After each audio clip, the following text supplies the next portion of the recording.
Honours চতুর্থ বর্ষের tensor অ্যানালাইসিসের আমরা শর্ট সাজেশন নিয়ে এখানে আলোচনা করব। দেখেন, আমরা কিন্তু অনেক আগেই টেন্সরের ফুল সাজেশন আমাদের ওয়েবসাইটে পাবলিশ করে দিয়েছিলাম। সেখান থেকে আপনারা চাইলে কিন্তু সাজেশনগুলো দেখে নিতে পারেন। এখন আমরা এখানের শর্ট সাজেশন নিয়ে আলোচনা করব। তবে টেন্সরের ক্ষেত্রে গ বিভাগের ক্ষেত্রে যে বিষয়টা হবে আমি আগে একটু বলে নেই। টেন্সরের ক্ষেত্রে গ বিভাগের ক্ষেত্রে যে কনসেপ্টটা হবে সেটা হচ্ছে দুইটা করে প্রশ্ন থাকতে পারে। যেমন মনে করেন 10-10-এর মধ্যে ক খ এরকম দুইটা করে প্রশ্ন থাকবে। তার মানে টেন্সর পরীক্ষাতে আপনার 23 থেকে 24টা প্রশ্ন আসবে। সাধারণত 17টা থাকে, অর্থাৎ 16টা প্রশ্ন থাকে, কিন্তু এখানে দেখা যাবে আপনাদের অলমোস্ট 20 থেকে 22টা প্রশ্ন পরীক্ষাতে থাকবে, যেগুলোর মধ্যে দুইটা করে প্রশ্ন থাকার পসিবিলিটি আছে। দ্যাটস ওয়াই এখানে আপনাকে একটু বেশি করে পড়তে হবে। আর টেন্সরের প্রশ্নগুলো কিন্তু ছোটো ছোটো, একটু ঠান্ডা মাথায় চিন্তা করলে খুব সহজেই কিন্তু ভালো মার্কস তোলা যায়। চলুন আমরা এখন এটাকে একটু আলোচনা করি। প্রথমত হচ্ছে 1 নম্বর প্রশ্নটা ভাই 4 মার্কসের জন্য অলমোস্ট 100% ইম্পর্টেন্ট বলা যায়। যদিও 100% বলতে আসলে কিছু হয় না, মানে সর্বোচ্চ ইম্পর্টেন্ট এটাকে আমরা দিতে পারি। ঠিক আছে, এটাকে আমরা সর্বোচ্চ ইম্পর্টেন্ট দিতে পারি, এইটাকে আমরা সর্বোচ্চ ইম্পর্টেন্ট দিতে পারি। 2 নম্বর প্রশ্নটা দেখেন, এই যে এটা টেন্সর কিনা উত্তরের সাপেক্ষে যাচাই করার জন্য যেটা বলা হয়েছে আমাদের 4 নম্বর ক্লাসে আছে, খুবই গুরুত্বপূর্ণ। এবং এই যে দেখেন, এইরকম অন্য একটা টেন্সর বা অন্য একটা কোয়েশ্চেন দিয়ে আপনাকে বলতে পারে যে এটা টেন্সর কি না। সো এই কনসেপ্টটা একটু জাস্ট মাথায় রাখবেন, তাহলে হয়ে যাবে। আমি আবারও বলে রাখি, যারা ফুল মানে সম্পূর্ণ প্রিপারেশন নিতে চাচ্ছেন, অর্থাৎ কোনোভাবেই অ্যাপ্লাসের জন্য কোনো রিস্ক নিতে চাচ্ছেন না, তারা অবশ্যই এই ফুল সাজেশনটাকে ফলো করবেন। আর যারা সংক্ষিপ্ত পরিসরে প্রস্তুতি নিচ্ছেন, তারা হচ্ছে রেড কালারের যেগুলো আছে সেগুলোকে একটু ভালো করে পড়বেন।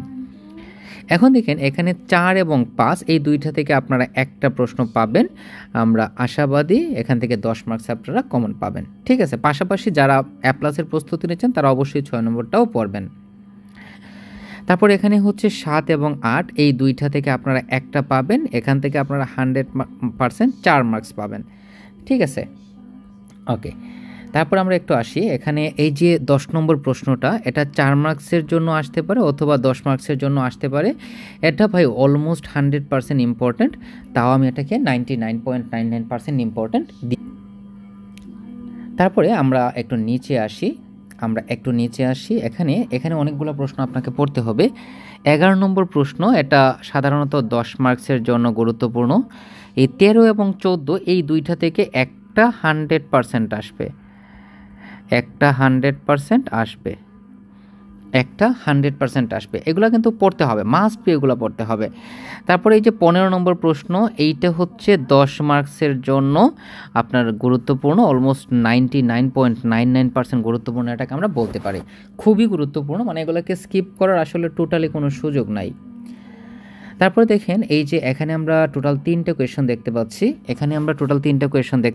17, 18, 19।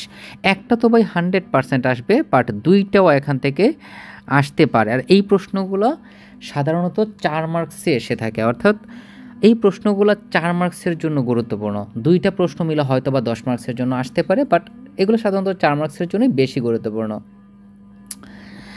এখানে দেখেন, এখানে যে প্রশ্নগুলো আছে সবগুলো বড় প্রশ্ন, যেমন 21, 23, 24 এই তিনটা থেকে আপনারা একটা 10 মার্কস পাবেন, আবার এখান থেকে আপনারা 20 মার্কসও কিন্তু পেতে পারেন। সহজ কথা হচ্ছে এইগুলো মোস্ট ইম্পর্ট্যান্ট, কোনোভাবেই কোনো পরিস্থিতিতেই এগুলোকে স্কিপ করা যাবে না বা এগুলোকে বাদ দেওয়া যাবে না। যারা ফুল প্রস্তুতি নিচ্ছেন তারা অবশ্যই এই 22 নম্বর প্রশ্নটাও পড়ে যাবেন। দেখেন, এখানে এই যে 25 খুবই গুরুত্বপূর্ণ, অনেক বড় প্রশ্ন এটা, বাট পড়বেন এগুলা। 27 নম্বরটা এবার পরীক্ষাতে অলমোস্ট 100% আসবে বলা যায়, আর এই দুইটা থেকে একটা আসবে। 28, 29 থেকে একটা আসবে এবং 27 নম্বর কনফার্ম আসবে আমরা বলতে পারি, কারণ এটা এই বছরের জন্য খুবই গুরুত্বপূর্ণ। তবে টেন্সরের ক্ষেত্রে প্রশ্নগুলো একটু ভালো করে দেখতে হবে, এটা আসলে কোনো বিকল্প নাই। আচ্ছা, তারপর হচ্ছে 33 নম্বর প্রশ্নটা ভালোভাবে পড়তে হবে। এটা সরাসরি এই অংশটাও আসতে পারে যে প্রমাণ করে এই অংশ সমান 0, ক্লাস নাম্বার 60। দেখেন বি আঙ্কি অবেদ বা বাই আঙ্কি অবেদ এটা দুইভাবে আসতে পারে। একটা হচ্ছে যে বাই আঙ্কি অবেদটি বর্ণনা এবং প্রমাণ করো, আর একটা হচ্ছে এটার যে ডেফিনেশনটা আছে সেই ডেফিনেশনটা দিয়ে প্রমাণ করার কথা বলতে পারে। সো যেভাবে বলুক না কেন আশা করি আপনারা আনসার করতে পারবেন। আর এই 37 নম্বর এটা তো 100% আসবে। এইটাও কিন্তু গুরুত্বপূর্ণ, এইটাও 4 মার্কসের জন্য খুবই গুরুত্বপূর্ণ। এখন এই যে আমরা টোটাল আলোচনা করলাম, এখানে আমরা আলোচনা করলাম টেন্সর অ্যানালাইসিসের শর্ট সাজেশন নিয়ে। এখন 4th ইয়ারে সাধারণত টেন্সর এবং হচ্ছে আপনার অ্যাপ্লাইড এই দুইটা সাবজেক্টের সবথেকে বেশি শিক্ষার্থীরা ফেল করে থাকে। তার অন্যতম কারণ হচ্ছে প্রশ্নগুলা বোঝা। যেমন এই যে প্রশ্নটা আসলো, মনে করেন 35 নম্বর, এটা এভাবেও আসতে পারে অথবা অন্যভাবেও আসতে পারে। আবার এই যে 34 নম্বর প্রশ্নটা এটাও কিন্তু চেঞ্জ হয়ে আসতে পারে। আবার দেখেন এই যে প্রশ্নটা এইটাও কিন্তু চেঞ্জ হয়ে আসতে পারে। তারপর হচ্ছে এই যে প্রশ্নটা এইটাও চেঞ্জ হয়ে আসতে পারে। এরকম অনেক প্রশ্ন আছে টেন্সর অ্যানালাইসিসে যেগুলো পরিবর্তন হয়ে আসতে পারে। আচ্ছা, আরেকটা বিষয় হচ্ছে এই যে দেখেন এখানে বলা হয়েছে বেলনাকার। সো বেলনাকার স্থানাঙ্ক বা গোলাকার স্থানাঙ্ক দুইটা একই বিষয়, কনফিউজড হওয়া যাবে না। সো এইরকম কিন্তু প্রশ্নগুলো অনেকভাবে চেঞ্জ হয়ে আসতে পারে। সো কোনোভাবেই কিন্তু আসলে কনফিউজড হওয়া যাবে না, প্রশ্নগুলো একটু ভালো করে পড়বেন যাতে চেঞ্জ হয়ে আসলেও যাতে আপনারা এটাকে ঠিকঠাকভাবে আনসার করতে পারেন। আর যারা অবশ্যই অ্যাপ্লাসের জন্য প্রস্তুতি নিচ্ছেন তারা অবশ্যই সম্পূর্ণ সাজেশন ফলো করবেন। আর যারা এই সময়েও এসেও কোর্সে ভর্তি হতে চাচ্ছেন তারা এই নাম্বারে যোগাযোগ করতে পারেন, অথবা আমাদের যে পেজ আছে আমাদের অফিসিয়াল পেজও আপনারা যোগাযোগ করতে পারেন। তো ভালো প্রস্তুতির জন্য আসলে পূর্ণাঙ্গ প্রিপারেশনের কোনো বিকল্প নেই। যারা অ্যাপ্লাসের জন্য প্রস্তুতি নিচ্ছেন তারা অবশ্যই ফুল সাজেশনটা দেখবেন।